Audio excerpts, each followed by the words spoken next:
روئے زمین پر آج سب سے بڑا ظلم فلسطین میں ہو رہا ہے۔ فلسطین میں صدیوں سے آباد عرب باشندوں کو بے وطن کر دیا گیا۔ ایک سازش کے تحت دنیا بھر سے یہودیوں کو لا کر وہاں بسایا گیا اور اسرائیل کی ناجائز مملکت قائم کر کے عربوں پر ظلم و ستم کے پہاڑ توڑ دیے گئے۔ فلسطین پر عربوں کا حق ثابت کرنے کے لیے درج ذیل نکات تاریخی حیثیت رکھتے ہیں۔ یہ نکات اس تقریر سے اخذ کیے گئے ہیں جو عالم اسلام کے نامور سپوت سعودی عرب کے فرما روا شاہ فیصل مرحوم نے ایک بین الاقوامی سیمینار میں کی تھی۔ یہودی فلسطین کے اصل باشندے نہیں۔ یہودی دراصل بیرونی حملہ آور تھے جو فلسطین پر طاقت سے مسلط ہونے کے بعد کچھ عرصہ فلسطین میں رہے اور ان کے بعد نکال دیے گئے۔ فلسطین میں ان کی موجودگی کا عرصہ نہایت مختصر تھا۔ فلسطین میں حضرت سلیمان علیہ السلام کے زمانے سے لے کر اب تک کبھی خالص یہودی حکومت قائم نہیں ہوئی۔ فلسطین میں یہودیوں کی کبھی اکثریت نہ رہی۔ جب فلسطین سے یہودیوں کو نکال دیا گیا تو ان میں سے صرف ان کے اصل باشندے وہاں رہنا شروع ہوئے جو آج تک مقیم ہیں۔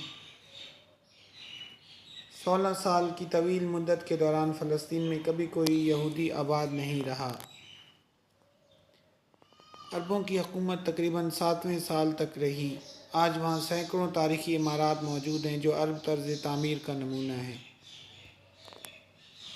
355 قبل مسیح میں سے لے کر 1850 قبل مسیح تک حضرت ابراہیم علیہ السلام یہاں آئے اور یہاں کے باشندے رہے۔ 931 سے 970 قبل مسیح القدس پر حضرت سلیمان علیہ السلام کی حکومت رہی۔ 931 سے 975 تک بخت نصر کے ہاتھوں میں یہ تباہ کر دیا گیا اور یہاں یہودی قیدی بنا لیے گئے۔ 931 سے 975 میں رومی بادشاہوں نے یہاں پر یہود کو نکال باہر کیا۔ 636 سے 400 تک بین الاقوامی قدس بزنطین استعمار کے زیر نگین رہا۔ 15 ہجری عیسوی میں مسلمانوں نے معرکہ یرموک کے بعد ان علاقوں کو آزاد کرایا۔ 3000 صحابہ نے اسے فتح کیا اور یہاں پھر سے ان رضی اللہ تعالیٰ نے حوالہ کیس معاہدہ کیا۔ 17 ہجری میں 3000 صحابہ نے اس پر حملہ کیا۔ 931 ہجری میں صلیبوں نے یہاں پر قبضہ کیا۔ 563 ہجری میں معرکہ میں صلاح الدین ایوبی رحمۃ اللہ نے صلیبوں کو شکست دی اور القدس کو آزاد کرایا۔ 513 ہجری میں 1260 میں معرکہ میں جالوت ہوا جس میں القدس کو تاتاریوں سے آزاد کرایا گیا۔ 934 ہجری میں 1500 عثمانی خلافت نے اسے اپنا حصہ بنایا۔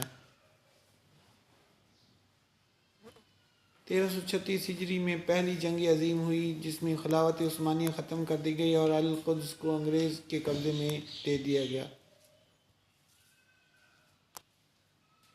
پھر ایک معاہدہ ہوا جس کے تحت یہاں یہودی ریاست قائم کرنے کا وعدہ کیا گیا۔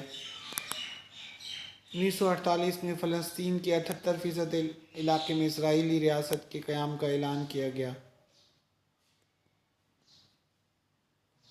1967 میں یہود نے فلسطین کے باقی ماندہ علاقوں پر بھی قبضہ کر لیا۔ 1987 میں یہودیوں کے خلاف جدوجہد کا اعلان کر دیا گیا۔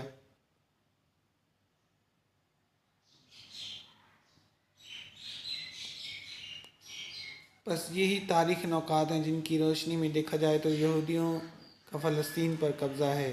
تمام عالم اسلام کو چاہیے کہ وہ فلسطین کو یہودیوں کے اس ناجائز تسلط سے آزاد کرائیں۔